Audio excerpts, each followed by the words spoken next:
Hi everyone, it's me, Angel again. Welcome back sa aking YouTube channel. Guys, napaka-importante ng video natin ngayon para sa mga SSS members katulad ko and sa mga paparating pa guys na magiging miyembro ni SSS. Dahil alam niyo ba, merong isang SSS member na mag-file dapat na hindi na makakuha ng kanyang disability claim, no?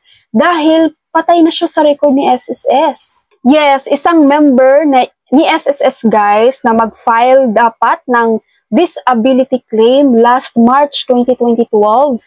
Kaso lumalabas nga sa system ni SSS na patay na siya guys. At ito pang masaklap, meron yung nag-claim ng kanyang funeral worth 20,000 noong September 2004. So ang ginawa nitong member ni SSS guys, nagpasa siya agad lahat ng mga requirements ng file, no? Para lang maayos at maitama yung records niya kay SSS. Oh my gosh, inabot siya guys ng siyam-siyam. Imagine, 2012 pa, inayos niya until 2024 na hindi yan naayos. Tapos, ang sabi sa kanya daw ng SSS, maayos naman agad yun, no? Maitama agad yun. Pero ganun katagal, from 2012 to 2024, ano yun, 12 years? Pabalik-balik na siya sa SSS para lang mag-follow up, pero nakailang balik siya guys, no? Nakailang pamasahe na yan, hindi na mabilang. Para lang makakuha ng update kay SSS, pero laging walang update. Kaya ang ginawa ng member na to guys, nito lang 2024, lumapit na siya sa Kapuso Action Man. At doon guys, umusad yung kaso niya. And ito pa guys ha, during sa interview with Attorney Marisa, yung attorney ng SSS, yung legal ng SSS guys, kaya daw natagalan to ng proseso dahil that time, kasagsagan daw ng transition nila from manual to digital. Pero grabe naman, di ba? Abot talaga ng 12 years. Kung hindi sila i-report, kung hindi hingi ng tulong ang SSS member sa Kapuso Action Man, hindi to masusolve. Kung hindi ma-televise, hindi masusolve yung mga concern ng mga members. No? Ngayon okay na ang record ng member na to guys. Pero 12 years, as in grabe, hindi makatarungan din talaga yun. Hindi niya na pwedeng bayaran guys yung mga months, years na lumipas, no? Hindi kasi walang retro payment kay SSS eh.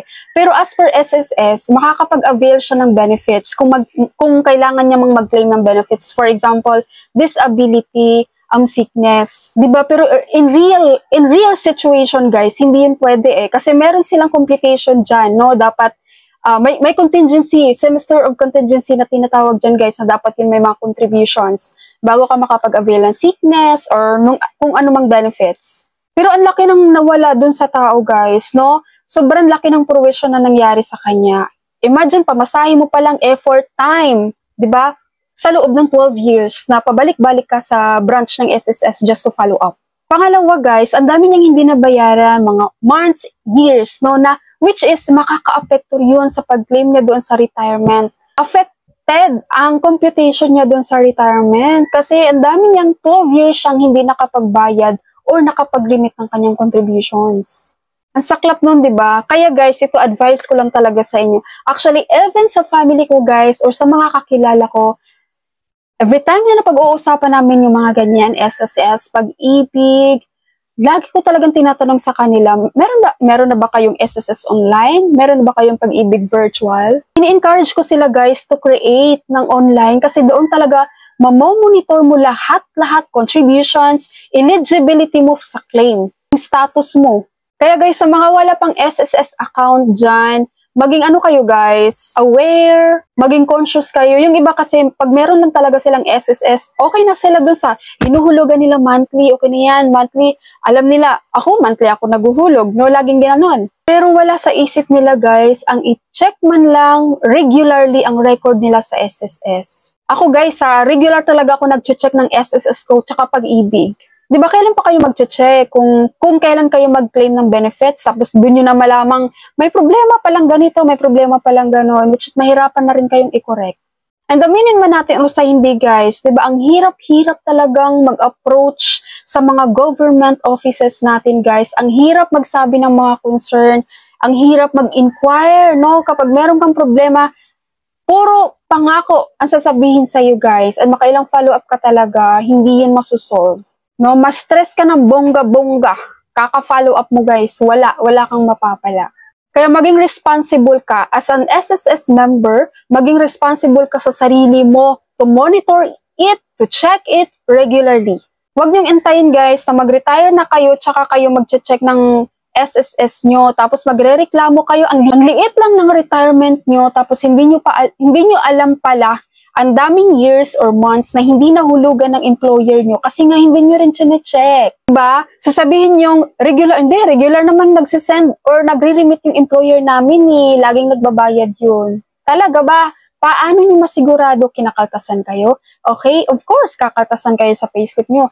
Pero how sure are you na yun ay nire-remit ng iyong employer kay SSS? Okay, so sa mga walang SSS dyan guys, and doon sa mga hindi marunong online, meron akong tutorial video niyan sa pag-create ng SSS online. Ang dali lang yan guys. And para naman doon guys sa may mga edad na hirap na rin talaga gumamit ng mga online, hindi na techie, i-assist niyo po sila doon sa marunong and magtanong rin po kayo guys dyan sa kasama niyo sa bahay o kakilala niyo kung paano kayo ma-assist para magawan kayo ng online. And once na meron na kayong online guys, i-check nyo agad contributions nyo. No? Ma-inquire nyo dyan. I-check nyo yung loan. Kasi baka mamaya, wala kang loan pero sa record mo, meron ka active loan at hindi binabayaran. No? Isa pa yan. Diba? Meron nga nakapag-claim ng funeral mo. Yung pa kaya magpa-file lang ng loan na hindi mo alam. Diba? So, i-check mo rin yung sa loan. I-check mo yung eligibility mo sa mga benefits. Mati-check mo din guys kung eligible ka sa benefits na ganito. And bawat benefits na i-click mo dyan, lalabas naman yung transaction kung merong transaction doon. Okay? Ang daming gagawin dyan guys sa online. Pwede kang mag-file dyan ng loan, mag-file ka ng benefits claim, no? Everything. Okay, so mag-create kayo guys ng SSS online para hindi po kayo matulad dito kay Kuya na patay na siya sa record ni SSS at may nag-claim pa talaga ng kanyang funeral. Okay, sana po ay may natutunan kayo sa video ko ngayon and sana wag niyo pong baliwalain to guys yung advice kung mag-create kayo ng SSS online nyo. If you have questions or any concerns with regards to SSS, just comment below, baka sakaling makatulong po ako. So that's all for my video for today. And kung may natutunan man po kayo sa video ko, ipaalam niyo na po sa akin by click the like button. Thank you so much for watching everyone!